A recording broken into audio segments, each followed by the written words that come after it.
मत करो करो, पाप से लड़ो लड़ो, आगे तुम बढ़ो बढ़ो।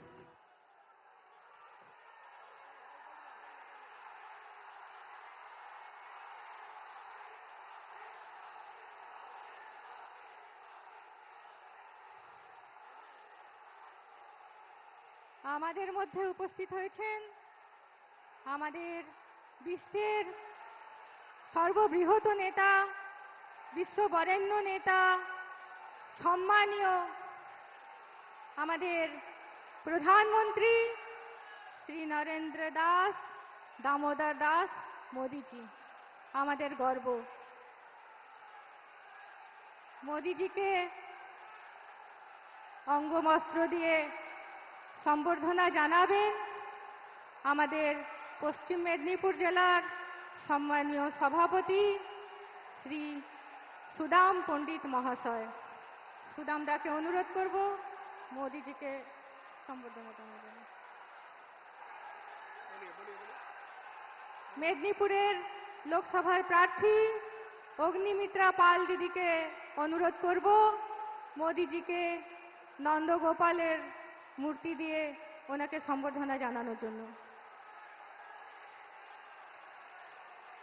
মেদিনীপুরের ক্লাস্টার ইনচার্জ আমাদের পশ্চিমবঙ্গের সম্পাদক উমেশ দা ও সমিত দাকে অনুরোধ করব ওনাকে মোমেন্টো দিয়ে সম্বর্ধনা জানানোর জন্য। লোকসভা কনভেনার দেবগোপাল বেরা, জেলার জয়েন্ট ইনচার্জ, জেলার ইনচার্জ সিদ্ধার্থ মজুমদার দা, শঙ্কর ব্যানার্জি দাকে অনুরোধ করব ওনাকে জগন্নাথের মূর্তি দিয়ে সম্বর্ধনা করার জন্য।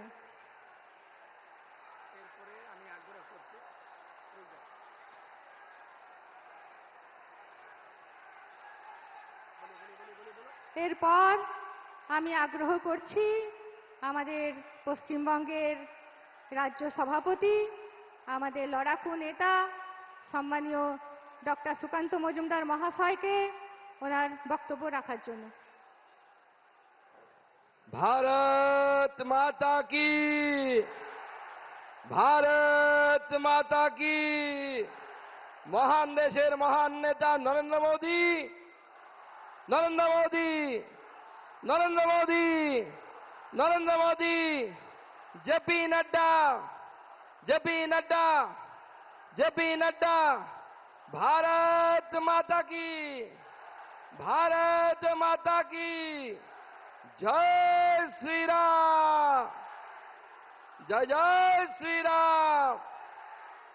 आज के मेदिनीपुरे এই লোকসভার আমাদের প্রার্থী অগ্নিমিত্রা পালের প্রচারে আজকে আমাদের খড়গপুরে মাননীয় প্রধানমন্ত্রী, যিনি ভগবান রামচন্দ্রকে 500 বছর পর অযোধ্যায় ফিরিয়ে এনেছেন, সেই নরেন্দ্র মোদী আমাদের মাঝে আছেন।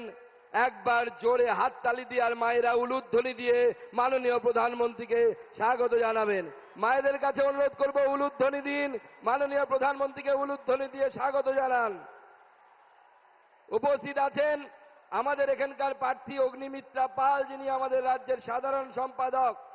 উপস্থিত আছেন মাননীয় দিলীপ ঘোষ, যার নামটাই যথেষ্ট, যিনি আমাদের রাজ্যের প্রাক্তন সভাপতি তথা মেদিনীপুরের বিদায়ী সাংসদ মাননীয় দিলীপ ঘোষ সহ উমেশ রায়, আমাদের হিরণ চট্টোপাধ্যায়, যিনি আমাদের এখানকার স্থানীয় বিধায়ক, বর্তমানে ঘাটালে আমাদের প্রার্থী, দীপক বর্মন আমাদের রাজ্যের সাধারণ সম্পাদক, সমিত দাস, সোনালী মুর্মু, ইনচার্জ সিদ্ধার্থ মজুমদার এবং কো ইনচার্জ শঙ্কর ব্যানার্জি সহ জেলার সাধারণ সম্পাদক, আমাদের মহিলা মোর্চা থেকে শুরু করে যুব মোর্চা থেকে শুরু করে সমস্ত মোর্চার পদাধিকারীগণ, সবাইকে আমি আমার তরফ থেকে এবং লোকসভার কো কনভেনার অজয় জানা, সুকুমার রায় সহ মণ্ডল সভাপতি, মণ্ডলের পদাধিকারীগণ, আর সব থেকে বড় কথা আমার মেদিনীপুরের মা বোনেরা ভাইয়েরা যারা এখানে উপস্থিত হয়েছেন, যারা ঠিক করেছেন যে আরো একবার এই মেদিনীপুরকে নরেন্দ্র মোদীর হাতে তুলে দিতে হবে, পদ্ম ফুল ফোটাতে হবে, অগ্নিমিত্রা পালকে আবার দিল্লিতে পাঠাতে হবে, সেই মায়েদেরকে আমি প্রণাম জানাই, দাদাদেরকে প্রণাম জানাই। বন্ধুগণ, এই 24-এর ইলেকশন ঠিক করবে দেশ আগামী দিনে কোন পথে যাবে, দেশ আগামী দিনে কোন রাস্তায় যাবে। মাননীয় প্রধানমন্ত্রীর নেতৃত্বে বিকশিত ভারতের দিকে যাবে, নাকি মমতা ব্যানার্জির মতো লোকেদের নেতৃত্বে এই চোরেদের হাতে যাবে। আপনারা ঠিক করবেন, আপনাদেরকে ঠিক করতে হবে।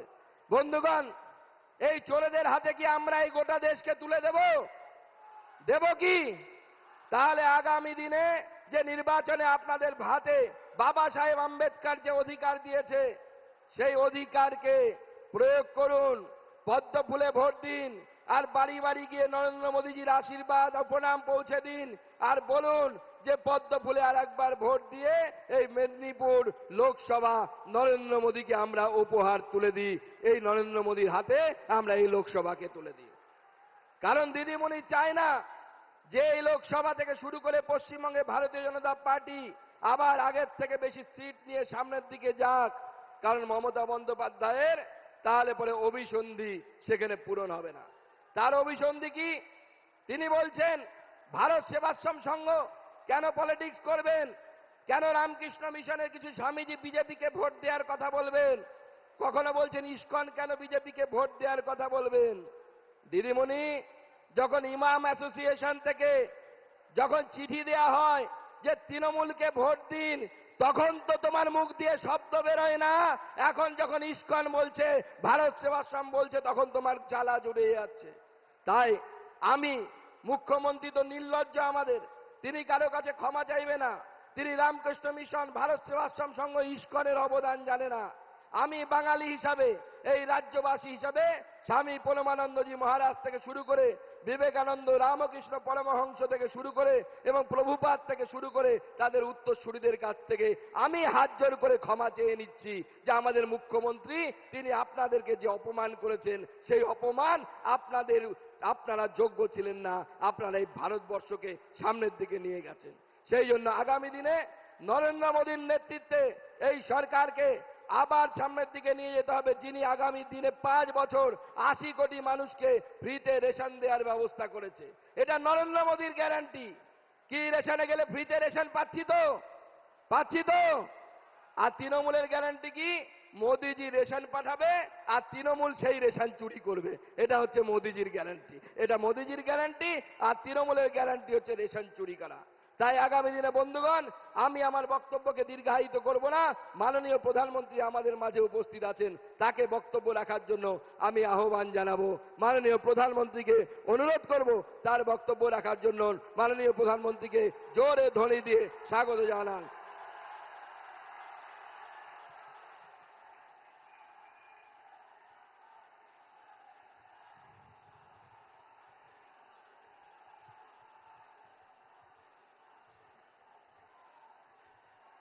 भारत माता की मेदिनीपुर समस्त शक्ति स्वरूपा मां बोनेदेर आमार प्रणाम। मैं खड़गेश्वर महादेव और भगवान जगन्नाथ को प्रणाम करता हूं। साथियों, हम सबको आशीर्वाद देने के लिए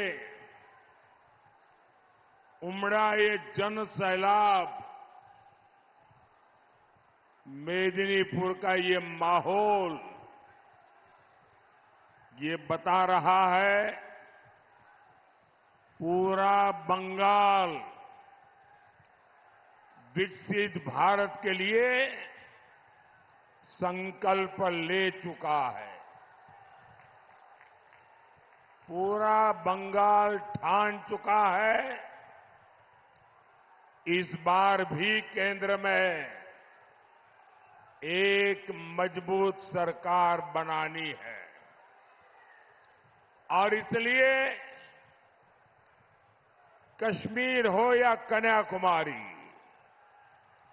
अटक हो या कटक, बंगाल का कोई कोना ऐसा नहीं है जहां से एक ही स्वर सुनाई दे रहा है। फिर एक बार, फिर एक बार, फिर एक बार। ये कुछ बच्चे कुछ चित्र लेके आए हैं, बढ़िया वेशभूषा करके आए हैं। इन बच्चों को बहुत बहुत शुभकामनाएं। ये थक जाएंगे, जरा इनके हाथ से ये फोटो और कुछ लिख करके लाएं, ले लीजिए।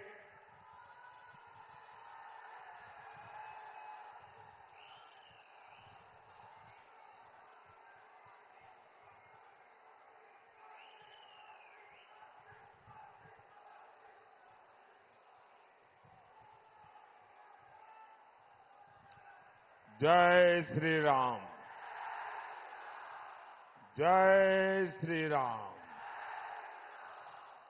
साथियों, बीजेपी की इस आंधी ने टीएमसी के आतंक के सभी किले ध्वस्त करना शुरू कर दिया है और इसलिए बंगाल में टीएमसी वाले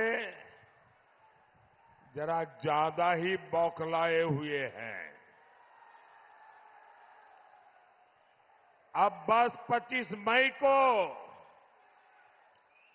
एक और प्रहार की जरूरत है। बंगाल में फिर टीएमसी के आतंक, अत्याचार और भ्रष्टाचार के किले को गिरते देर नहीं लगेगी। साथियों, मैं जानता हूं टीएमसी लोकतंत्र की लड़ाई पूरी तरह हार चुकी है। इसलिए वो गुंडों के सहारे जीतना चाहती है। लेकिन मेरे प्यारे भाइयों बहनों, बंगाल के मेरे जाबाज नौजवानों, किसी से डरना नहीं है। मेदिनीपुर की धरती वीरों और क्रांतिकारियों की धरती है। यहां लोगों ने सत्य की मिसाल और सत्य की मशाल कभी नहीं छोड़ी। उसी मशाल से अंग्रेजों का साम्राज्य जल करके राख हो गया था। टीएमसी के सिंडिकेट और तौलाबाजों की तो हैसियत ही क्या है। ये लोग डरे हुए हैं, घबराए हुए हैं। जनता के सामर्थ्य को वो भांप नहीं पाए हैं, क्योंकि 4 जून के परिणाम तय है। फिर एक बार, फिर एक बार, फिर एक बार। साथियों, बंगाल में टीएमसी का मतलब है आतंक, भ्रष्टाचार, तुष्टीकरण और भाई भतीजावाद। अपने वोट बैंक को खुश करने के लिए लगातार हिंदू समाज, हिंदू आस्था को अपमानित कर रही है टीएमसी। यहां की मुख्यमंत्री के ताजा बयान से बंगाल ही नहीं, पूरे देश और पूरी दुनिया में मानवता प्रेमी समाज बहुत गुस्से में है। आप याद कीजिए, टीएमसी के एक एमएलए ने कहा था कि हिंदुओं को भगीरथी में बहा देंगे।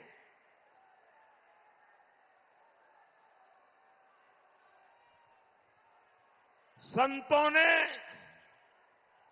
ऐसी राजनीति न करने की सलाह टीएमसी के नेताओं को दी और इससे यहां की मुख्यमंत्री भड़की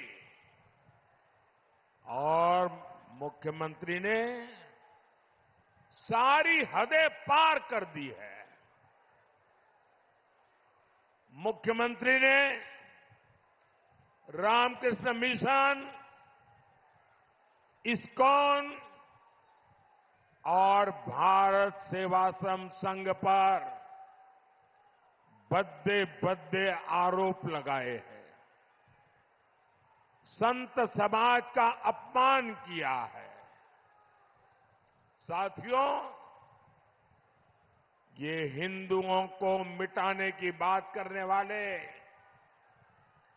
एमएलए को एक शब्द भी कहने को तैयार नहीं, लेकिन संदेश खाली के गुनहगार शाहजहां को बचाने के लिए दिन रात एक कर रहे हैं।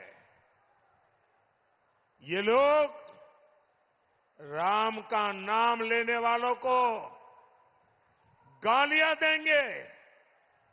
ये लोग रामनवमी मनाने नहीं देंगे और मोदी के खिलाफ वोट जिहाद की अपील करेंगे। यही टीएमसी और इंडी गठबंधन वालों की सच्चाई है। वोट बैंक के सामने घुटने टेकने वाली ऐसी टीएमसी सरकार आपका एक वोट भी पाने की हकदार नहीं है।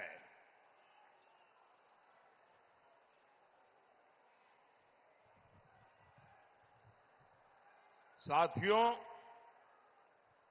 टीएमसी के तुष्टीकरण ने बंगाल में डेमोग्राफी को डामाडोल कर दिया है। समाज व्यवस्था को पूरी तरह छिन्न विच्छिन्न कर दिया है। टीएमसी देश के दूसरे राज्य वालों को बाहरी बताती है, लेकिन अवैध घुसपैठिए इनको अपने लगते हैं। आप मुझे बताइए, बंगाल को घुसपैठियों से खतरा है कि नहीं है? खतरा है कि नहीं है? घुसपैठिए बंगाल के लिए बहुत बड़ा खतरा है। एक घुसपैठिए बंगाल में जनसंख्या संतुलन बिगाड़ रहे हैं। कई इलाकों में हिंदू अल्पसंख्यक हो गए। दलितों, पिछड़ों, आदिवासियों की जमीनों पर घुसपैठिए कब्जा कर रहे हैं। हमारी बहन बेटियों की सुरक्षा खतरे में पड़ रही है। भाइयों और बहनों, बंगाल के जन जन को इसका जवाब लेने का समय आ गया है। लेकिन टीएमसी सरकार आंख बंद करके सत्ता भोगने में पड़ी हुई है।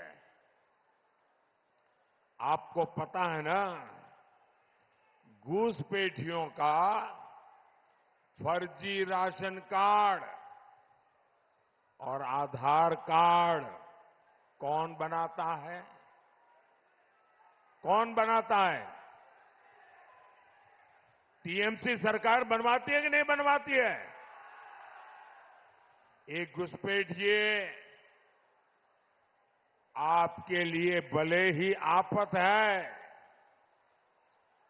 भले ही ये बंगाल के लिए संकट है, लेकिन टीएमसी के लिए ये वोट बैंक है।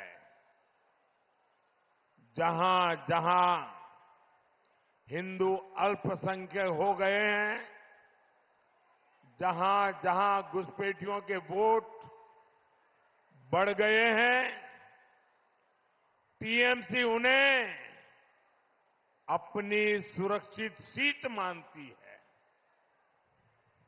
इसलिए टीएमसी बंगाल की पहचान मिटाने का एक खतरनाक खेल खेल रही है। टीएमसी की प्लानिंग है घुसपैठियों को न्योता और बंगाल के लोगों से नफरत। इन्होंने बंगाल की कानून व्यवस्था पूरी तरह चौपट कर दी है। इन्होंने बंगाल का उद्योग व्यापार चौपट कर दिया है। इन्होंने बंगाल का रोजगार चौपट करके रखा है। हमारे बंगाल के लोगों को मजबूर होकर आज बाहर जाना पड़ रहा है और इस वजह से जो जगह बन रही है वो टीएमसी के अपने प्रिय घुसपैठियों को दे रही है। टीएमसी की साजिशों को रोकने के लिए केंद्र में एक मजबूत बीजेपी सरकार बहुत जरूरी है। जब तक मोदी है, मैं इनके इरादे कभी भी कामयाब नहीं होने दूंगा।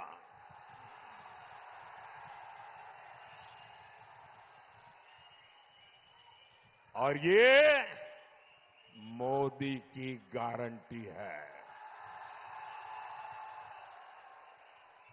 साथियों, टीएमसी घुसपैठियों का तो स्वागत करती है, लेकिन जो अल्पसंख्यक हिंदू भाई बहन यहां आए हैं, प्रताड़ित होकर के आए हैं,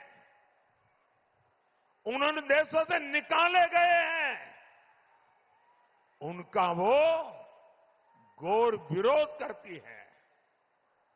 मेरे भाइयों बहनों, मैंने वादा किया था और मैं कोई काम पर्दे के पीछे नहीं करता हूं, सीना तान करके करता हूं, आंख मिला के करता हूं। मैंने वादा किया था मैं इन शरणार्थी परिवारों को नागरिकता दूंगा।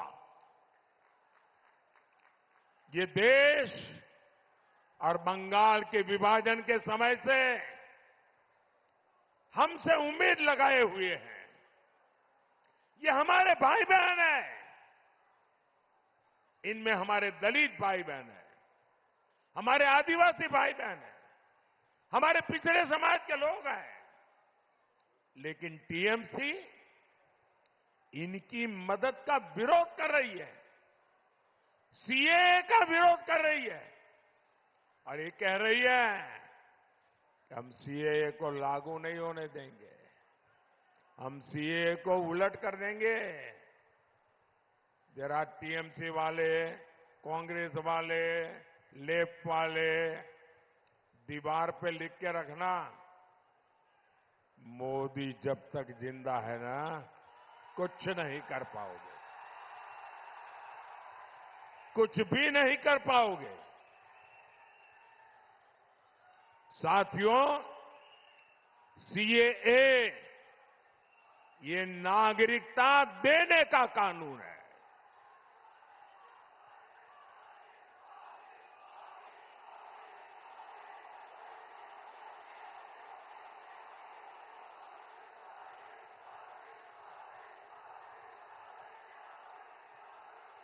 लेकिन ये टीएमसी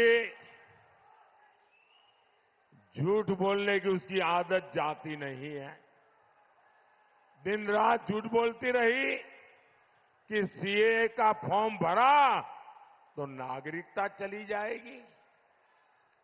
लेकिन अब इनके झूठ का पर्दाफाश हो गया है। अभी 4 दिन पहले 300 से ज्यादा शरणार्थियों को नागरिकता देकर के शुभ शुरुआत हो चुकी है। मैं टीएमसी वालों से कहना चाहता हूं, कान खोल के सुन लो, सीएए ये मोदी की गारंटी है।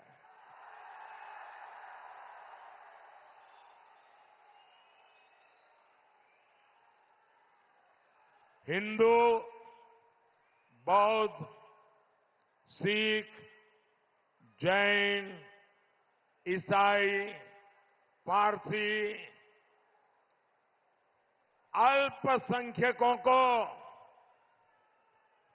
नागरिकता मिलकर के रहेगी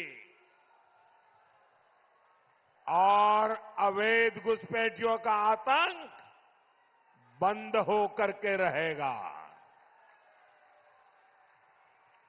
साथियों, कांग्रेस और टीएमसी ये दोनों एक ही सिक्के के 2 पहलू हैं। ये लोग एक दूसरे को बंगाल में गाली देते हैं और फिर दिल्ली जाकर दोस्ती निभाने लगते हैं। टीएमसी बंगाल में भले ही अनग चुनाव लड़ने का नाटक कर रही हो, लेकिन दिल्ली में टीएमसी इंडी गठबंधन की पार्टनर है। ये डबल खेल खेलने वाले लोग क्या मेरे बंगाल के लोगों को समझने में गलती नहीं करते हैं तो क्या कर रहे हैं? ये बेवकूफ बनाने, धोखाधड़ी करने को राजनीति मानते हैं। क्या बंगाल के लोग इनका ये दोहरा चरित्र समझते हैं कि नहीं समझते हैं? साथियों, पिछले 10 साल से मोदी का मंत्र है बंगाल का विकास, पुरजोश विकास, चारों तरफ विकास। लेकिन टीएमसी का एजेंडा है बंगाल के विकास को ठप करना, खड़गपुर से भुवनेश्वर के लिए हाई स्पीड सड़क हो, बंगाल में 36,000 किलोमीटर ग्रामीण सड़कें हो, अमृत भारत स्टेशनों का विकास हो, यहां से चल रही वंदे भारत ट्रेनें हो, ऐसे अनगिनत काम ये सब किसने किया? किसने किया? किसने किया? किसने किया? ये सब तो मोदी को आपने जो आशीर्वाद दिए ना, वो आशीर्वाद ने किया है। ये जो कुछ भी हुआ है वो आपके एक वोट की ताकत से हुआ है। आपके एक वोट की ताकत से हुआ है। भाइयों बहनों, मां, माटी, मानुष कहकर इतना बड़ा धोखा भारतीय राजनीति में किसी और दल में, किसी और दल ने कभी भी नहीं किया है। मोदी बंगाल के हर गरीब को मुफ्त राशन दे रहा है, लेकिन जो राशन मैं भेजता हूं, ये टीएमसी वाले उसे भी खा जाते हैं। यही है टीएमसी का मां, माटी, मानुष। मोदी गरीबों को पक्के घर देने के लिए काम कर रहा है, लेकिन टीएमसी उसमें भी भ्रष्टाचार कर रही है। आवास के लिए केवल टीएमसी के लोगों के नाम भेजे जाते हैं। यही है टीएमसी का मां, माटी, मानुष। मैंने बंगाल में हर घर जल पहुंचाने के लिए काम शुरू किया। इन्होंने जल जीवन मिशन के नाम पर केवल पाइप बिछाए, पानी अभी तक नहीं पहुंचा। पानी का पैसा तक टीएमसी वाले खा गए। और मुझे अभी पुरुलिया में हमारे एक साथी ने बताया कि जल जीवन मिशन का पानी पहुंचाना ही, पाइप डालना है, तो इनके तोलाबाज उस घर वालों से 2,000-2,500 रुपया मार लेते हैं, तब तक काम नहीं होने देते हैं। यही है टीएमसी का मां, माटी, मानुष। साथियों, मेदिनीपुर हमारे शुभेंदु अधिकारी और दिलीप घोष की कर्मभूमि रहे हैं। और दिलीप को मैं राजनीति के पहले से जानता हूं। मेहनत करना उसके स्वभाव में है, वो चैन से बैठ नहीं सकते। और उन्होंने पार्टी अध्यक्ष के नाते भी दिन रात एक किए थे। शुभेंदु जी यहां टीएमसी के अत्याचार से लगातार लड़ रहे हैं। वे भी बहुत तेजी से बंगाल के लोगों के सुख सुविधा के लिए लड़ाई लड़ रहे हैं। इसलिए मेदिनीपुर में बीजेपी कार्यकर्ताओं की विशेष जिम्मेदारी है। मेदिनीपुर से बहन श्रीमती अग्निमित्रा पॉल और घातल से हिरण्यमय चट्टोपाध्याय जी